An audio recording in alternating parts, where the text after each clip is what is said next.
శుభమస్తు.co కమ్మవారి ప్రత్యేక వివాహ వేదిక. కమ్మనైన వివాహాలకు అమ్మలాంటి చిరునామా. వ్యాపార రంగంలో కమ్మవారిది అందవేసిన చెయ్యి. వారెక్కడికి వెళ్లి ఏ వ్యాపారం చేసినా సక్సెస్ గ్యారంటీ. ఇప్పటికే అలాంటి ఎన్నో స్టోరీలను మీకు అందించాం. ఇప్పుడు మరో ఇంట్రెస్టింగ్ స్టోరీతో మీ ముందుకు వస్తున్నాం. ఎన్నో వ్యాపారాల్లో గొప్ప పేరు తెచ్చుకున్న కమ్మవారు సినీ రంగాన్ని కూడా శాసిస్తున్నారు అన్న విషయం తెలిసిందే. ఎవరవునన్నా కాదన్నా టాలీవుడ్ లో కమ్మవారిదే పైచేయి. నిర్మాతలైనా, దర్శకులైనా, హీరోలైనా, చివరకు స్టూడియో ఓనర్లైనా అంతా వారే. అయితే తెలుగుతో పాటు మిగతా భాషల సినీ రంగాల్లోనూ కమ్మవారు సత్తా చాటారు. దర్శకులుగా ప్రతిభ కనబర్చారు. నిర్మాతలుగా అద్భుతమైన సినిమాలను నిర్మించారు. స్టూడియోలను నిర్మించి ఎన్నో కళాఖండాలకు ప్రాణం పోశారు. ఇప్పటికే అలాంటి ఒక స్టూడియో గురించి, కమ్మ సినీ ప్రముఖుడి గురించి చెప్పుకున్నాం కూడా. తమిళనాడులోని కోయంబత్తూరులో ఉన్న సెంట్రల్ స్టూడియో గురించి ప్రత్యేక స్టోరీ కూడా మీకు అందించాం. సెంట్రల్ స్టూడియోను ప్రముఖ పారిశ్రామికవేత్తలు ఆర్కే రామకృష్ణన్ చెట్టియార్, సామికన్ను విన్సెంట్, మరో సినిమా దర్శకుడు ఎస్ఎం శ్రీరాములు నాయుడులతో కలిసి రంగస్వామి నాయుడు స్థాపించారు. శ్రీరాములు నాయుడు దర్శకత్వం వహించిన తుకారం సినిమాతో 1935-36లో ఈ స్టూడియో తన కార్యకలాపాలను ప్రారంభించింది.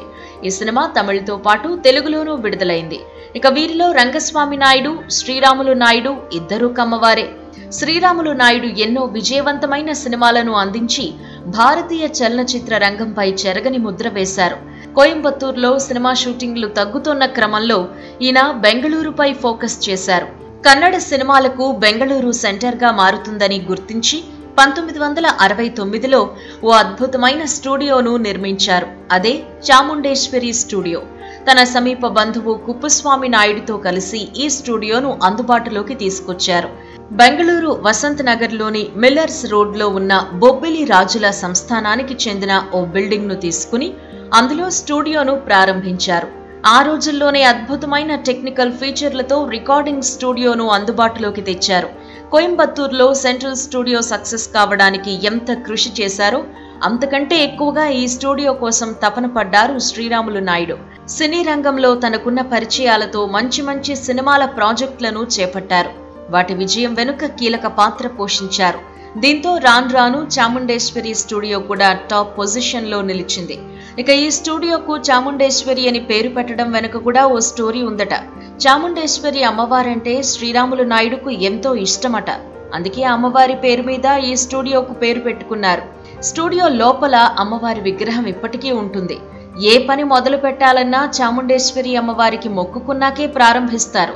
యాజమాన్యం మాత్రమే కాదు, రీ రికార్డింగ్ కోసం ఇక్కడికొచ్చే సినిమా నిర్మాతలు, దర్శకులు ఎవరైనా సరే వారి ప్రాజెక్టు పని మొదలు పెట్టే ముందు అమ్మవారికి ప్రత్యేక పూజలు చేసి రంగంలోకి దిగుతారు.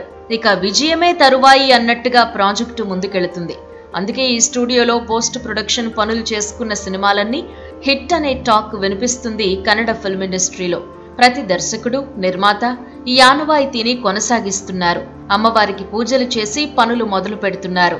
ది బెస్ట్ క్వాలిటీ అందించడంతో బెంగళూరులోని చాముండేశ్వరి స్టూడియో రీ రికార్డింగ్ పనులకు, post production work care of address గా మారిపోయింది.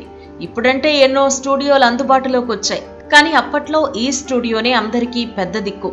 55 ఏళ్ల కిందటే అధునాతనమైన కెమెరాలు, సౌండ్ సిస్టమ్, ఎక్విప్మెంట్ ఈ స్టూడియోలో అందుబాటులో ఉండేవి. ఈ జనరేషన్ కు తగ్గట్టుగా ఎప్పటికప్పుడు అప్డేట్ అవుతూ ఇప్పటి స్టూడియోలకు కూడా సవాల్ విసురుతోంది చాముండేశ్వరి స్టూడియోస్.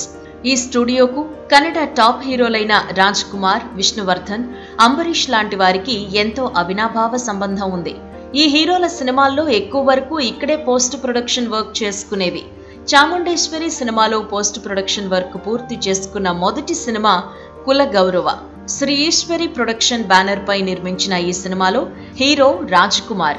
ఈ సినిమాతో మొదలైన ఈ స్టూడియో ప్రయాణం ఇప్పటికీ నిర్విరామంగా కొనసాగుతూనే ఉంది. చాముండేశ్వరి స్టూడియోలో పోస్ట్ ప్రొడక్షన్ చేసుకున్న మొదటి సినిమా రాజ్ కుమార్ది కావడంతో ఆయనతో అనుబంధం కూడా అలాగే కొనసాగింది. ఆయన హీరోగా నటించిన ఎన్నో సినిమాలు ఇందులోనే పోస్ట్ ప్రొడక్షన్ వర్క్ చేసుకున్నాయి. సూపర్ డూపర్ హిట్స్ గా నిలిచాయి. అలాగే విష్ణువర్ధన్, అంబరీష్ హీరోలుగా నటించిన ఎన్నో సినిమాలు ఇక్కడే పోస్ట్ ప్రొడక్షన్ పనులను చేసుకున్నాయి. అందుకే ఈ ముగ్గురు హీరోలకు ఈ స్టూడియోకు విడదీయలేని సంబంధం ఉందని చెప్పుకుంటారు. ఈ మధ్య కాలంలోనే వైష్ణవి పేరుతో డాల్బీ సౌండ్ స్టూడియోను కూడా ప్రారంభించారు. జనరేషన్ కు తగ్గట్టు అప్డేట్ అవుతున్నారు. చిన్న సినిమాలతో పాటు పెద్ద పెద్ద సినిమా ప్రాజెక్టులను కూడా టేకప్ చేస్తూ వ్యాపారంలో దూసుకుపోతున్నారు. ఇక ఈ స్టూడియో సృష్టికర్త శ్రీరాములు నాయుడు కూడా చరిత్ర సృష్టించిన వ్యక్తే. కన్నడతో పాటు ఇతర భాషల్లో సినిమాలు తీసి మంచి పేరు సంపాదించారు. ఆయన గురించి మరో ఎపిసోడ్లో ప్రత్యేకంగా తెలుసుకుందాం. శుభమస్తు.co కమ్మవారి ప్రత్యేక వివాహ వేదిక. కమ్మనైన వివాహాలకు అమ్మలాంటి చిరునామా.